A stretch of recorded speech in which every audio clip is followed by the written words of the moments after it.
Hi guys, 18 Dap here and welcome to this match preview for Tuesday night's game, Blackpool versus Doncaster Rovers in League 1. Let's get the video started.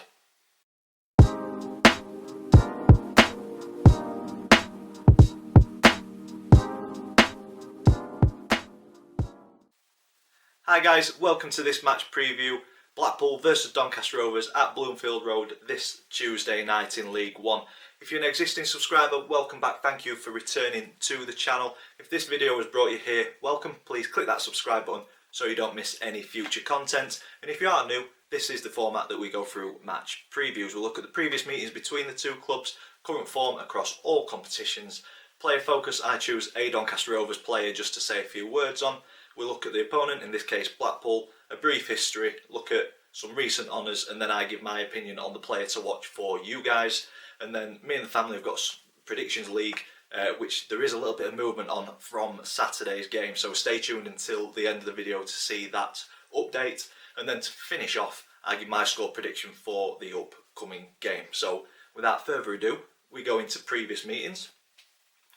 And Doncaster faced off with Blackpool a total of 55 times in our history, and Blackpool clearly have the edge. Rovers coming out on top on 13 occasions, Blackpool winning 28 games out of the 55, and we've shared the spoils on 14 occasions. So Blackpool have the edge across our whole history.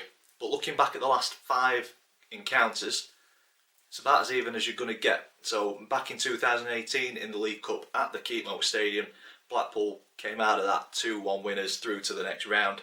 And then in the 18-19 season, Rovers had the edge with a home win 2-0. And then we brought a point back from Bloomfield Road. Would I take that on Tuesday? I'm not so sure. You'll have to wait until the end of the video for my score prediction. But yeah, a 1-1 draw and a 2-0 win that season saw us get 4 points from Blackpool. Then last season, before it was curtailed, we did face off once, and that was at the Keepmoat Stadium where we got beat 1-0. And then earlier this season at the Keepmoat Stadium, coming back from 2 goals down to win 3-2. Something like that would be very, very nice once again. But without going 2 goals down, just a win, that would be great. So, yeah, very even over the last couple of seasons. 2 defeats, 2 wins, and a draw sandwiched in the middle. So, all to play for on Tuesday night. Current form, very different at the minute between Donny and Blackpool. We have hit a bit of a rough patch, 3 defeats on the bounce, without a win in 4 when we've just come off of 9 wins out of 10. So just shows how quick the tables can turn in League 1. Blackpool on the other hand, in the last 5, won 4, lost 1. So Blackpool in the better form coming into this one. And saying that, Blackpool started to find some form after a bit of a tough start to the campaign, and this form has seen them lift themselves to 13th with a very good outside chance of playoffs, in my opinion. 7 points away from the top 6, got a couple of games in hand over a few of them as well. So potential dark horses and ones to watch coming into the running towards the end of the season. Still plenty of games to go though, only just over halfway through. But Blackpool finding form at a good period in the season. And that form didn't desert them on Saturday with a good 1-0 win at Portsmouth, who were 4th at the start of the weekend, I believe, 3rd or 4th. So a fantastic win for Blackpool away at Portsmouth, 1-0. And that to me just shows that they can match the better teams or the good teams within League 1, and definitely not a team to be underestimated by any stretch of the imagination. I think as long as they continue this form, there's no reason why they can't be there or thereabouts, the top 6 come the end of the season. Moving on to the Rovers, I thought I was going to be coming on to this preview grumbling a little bit about a 4th straight defeat, because at half time we were 3-1 down to Hull. Not playing particularly poorly. I thought we were performing quite well, but defensively, same errors sneaking in, crosses into the box, 3 headers, which is very uncharacteristic, especially with Tom Anderson being back in this team. I for one thought conceding headed goals was not going to happen, but lo and behold, we concede 3. Reece James getting caught out at left back. Not sure who lost the man on the first one, but again, not wanting to single any player out. The back four just didn't pick the men up on the crosses. We didn't stop the crosses as a collective, and it's kind of a repeated story over the last couple of weeks. 7 headed goals conceded, so that's one to watch out for, especially with the likes of Gary Medine up top for Blackpool. So hopefully we iron out those issues. But back to Saturday, the second half display was fantastic. Spreading the ball around quickly. The addition of Bostock, he was just pulling the strings. And then Coppinger, I'll move on to him slightly later in the video, but just showed what he could do at 40 years old, and we clawed it back, saved a point. I do hope that the player, his name escapes me, for Hull, who was down for a long time, got stretchered off with a spinal support neck brace on, so wish him a speedy recovery. I've not seen any sort of update on what that injury was, but it looked a bad one. He was down for quite some time, which led to 7 minutes added on, but that 7 minutes didn't start till the 97th minute, so that's why that game went to like 90 plus 14. But yeah, Rovers fought to the end, continued playing the game how they tried to in the first half. It started to show in the second half, and it was a good point saved, but I feel it could have been so much more with those defensive problems, those defensive mistakes ironed out, and hopefully we'll take that into Blackpool on Tuesday and get those defensive errors out of our system. Saturday's game as well saw Darren Moore rotating the squad, still rotating the squad, but the system and the setup isn't really changing too much. Personnel within that system is changing, and for me it's a slight frustration because I think a mix up with or a shake up with the system could push us on, but Darren Moore's got a philosophy and they stick by it and play by the principles that we've played for many months. It works more often than not, and it's showing that with our league position, but from a fan's point of view there is some frustrations there, putting square pegs in round holes.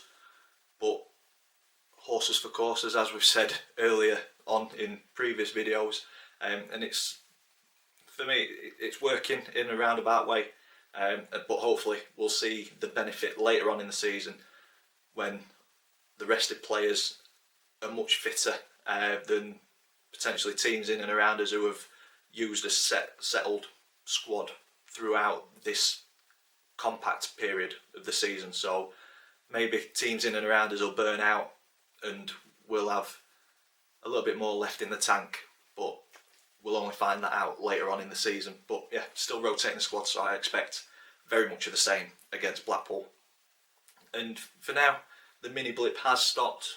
We've stopped the rot, 3 defeats on the bounce. Put a brick wall there. We've got the draw against a very good Hull team, but I think they were there for the beating. But for me, we just need to continue this. Hopefully, it's give us a boost going into Blackpool. So if we draw or get beat, that's then 5 without a win. So yeah, ideally we want to be coming away with the 3 points if we're going to stick in and around those top 6 places and on the coattails of the top 2. Moving on to player focus, I mentioned him in the last slide. It is James Coppinger. Fantastic performance when he came on. Didn't have too much to do, but what he did, he showed his class. 40 years old, brought on. We were wearing the kit that he designed, the gold kit with the 26ers on. Fantastic kit. As soon as I've got enough money, I will be buying that. But yeah, it was written in the stars. It came on for the last 10 minutes. Free kick just outside of the box, and what a fantastic free kick it was. Straight into the top corner, and he has now scored in every calendar year since 2005. Ridiculous. Retiring at the end of the season. I'm hoping, more than expecting, one more year. Who knows? I think the more media coverage it gets and the more kind of articles that are sent out points in the direction that this is his final season, and it is just absolutely devastating that fans can't be in the ground to celebrate this final season with him. But not just fans, his family as well. He's mentioned himself that his dad's gone to every season that he's played, and he can't with this one. His wife and kids. It's just such a shame that the people close to him can't celebrate this final swan song, really. But fingers crossed, the country's starting to get back to some sort of normality. Maybe fans will be allowed in by the end of the season. We can hope, but we will see. If not, I hope Doncaster put something in place as a kind of send-off for him when things are back to normal. But James Coppinger, 40 years old, for me he could go on for another couple of seasons, but he makes that decision. But yeah, fantastic performance. The kit looked amazing on the pitch. But yeah, very sad to see him go when he does. But Coppinger hopefully gets more game time throughout the rest of the season and adds that skill, that class that he does whenever he's on the pitch. But yeah, brilliant professional. And moving on to the opponent, Blackpool, founded in 1887, currently managed by Neil Critchley. Not a bad manager, currently at around 40-41% win rate at Blackpool. Previously managed Liverpool's kind of youth level, under 23s, under 18s. And looking back at the last couple of games, he tends to play a 4-4-2. And the only times that he's not played a 4-4-2 that I looked at were Brighton in the Cup, where he played a 5-3-2. They got beat. And then the game against Ipswich, where he played a 4-4-1-1, where they also got beat. So I expect a standard 4-4-2 compact formation where they'll be difficult to break down, and then they've got pace on the wings with Kai and ability up top with the strikers as well. So yeah, not a bad manager. Blackpool fans, in the comments down below, what do you think of him? Please let me know. And looking back at a couple of honours, more recent honours, Championship playoff winners back in 2009-10 when they went up into the Premier League. What a season that must have been for you guys. League 1 playoff winners in 2006-07 and League 2 playoff winners in the 2016-17 season. So being a dark horse, potentially coming into the playoffs later on this season, who'd want to face them with a record like that?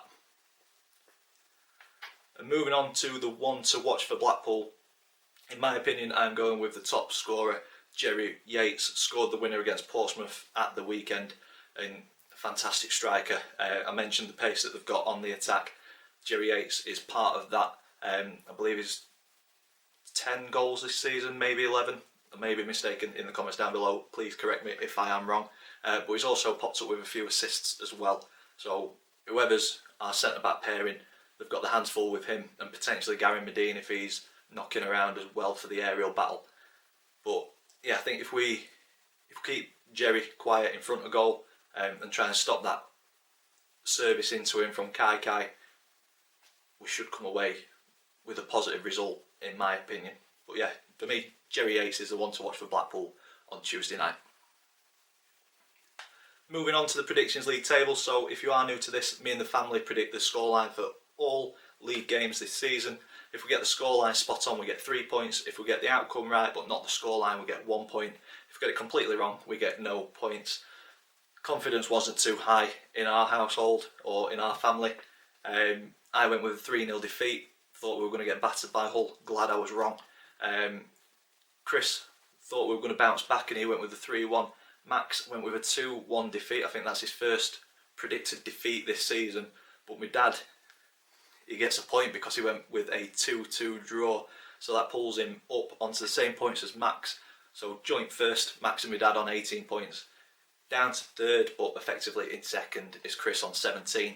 And then I'm still rock bottom on 14 points. So I'm hoping that this score prediction is correct to get me back into it, because I'm starting to get cut adrift and I don't like it.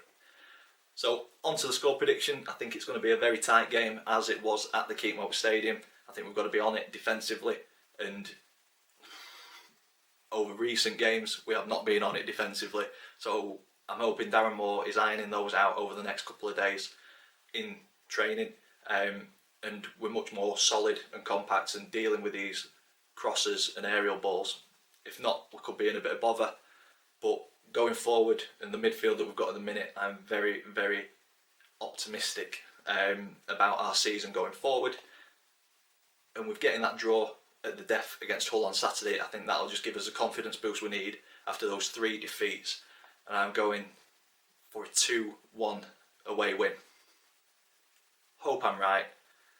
And that is where I'm going to leave this video. If you've enjoyed it, please stick a big thumbs up on it for us. Please comment in the section down below. Let me know your thoughts on the upcoming game against Blackpool. If you haven't already, please click that subscribe button. As always, thank you for watching, and I will see you in the next one.